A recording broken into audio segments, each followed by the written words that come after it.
आज जो आप पलायन की बात कर रहे थे ना, पलायन इसलिए था क्योंकि यहाँ रोजगार नहीं था, कर्फ्यू था। कर्फ्यू और क्राइम से यूपी मुक्त हुआ।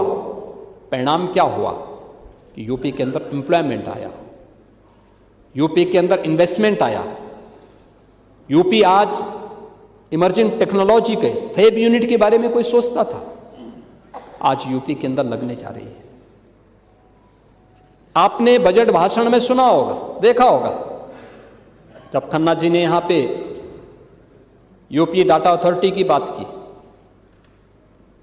जब वे अपने बजट भाषण में इस बात का उल्लेख कर रहे थे कि डाटा सेंटर क्लस्टर की स्थापना करेंगे।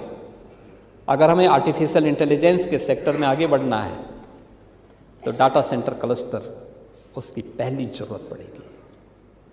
आज यूपी उस दिशा में काम कर रहा है, उसको लीड कर रहा है देश में। ऐसा नहीं कि हम पीछे हों, देश के अंदर अगणित 3 राज्य होंगे, उनमें यूपी एक राज्य है। आज वह यूपी है, पिछले 9 वर्ष के अंदर बदला है। आज परिणाम क्या है?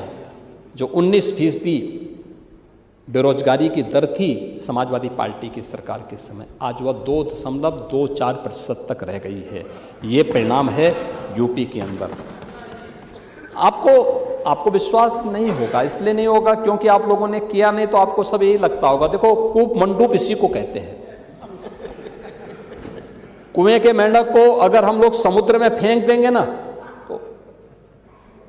तो उसको विश्वास ही नहीं होगा कि समुद्र क्या है। और स्वामी विवेकानंद चर्चा करते हैं ना कि समुद्र का मेंढक एक बार कुएं में गिरा, तो कुएं के मेंढक से पूछा, कुएं के मेंढक ने उससे पूछा, कहा कहां से आए हो? उसने कहा समुद्र से। कहा ये क्या होता है?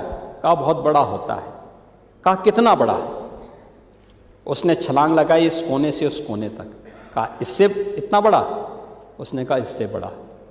उसने एक और बड़ी छलांग लगाई। अब कुएं के अंदर कितनी बड़ी छलांग लगाएगा? तो उसने कहा इससे बड़ा।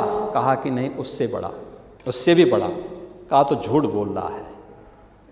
उसने कहा भी एक बार, अब मैं कैसे बोलूं, तो मैं तो यहां गिरा हुआ हूं, कैसे बोलूं? तो यही स्थिति उस कूप मंडूप की तरह आप लोगों की स्थिति हो गई।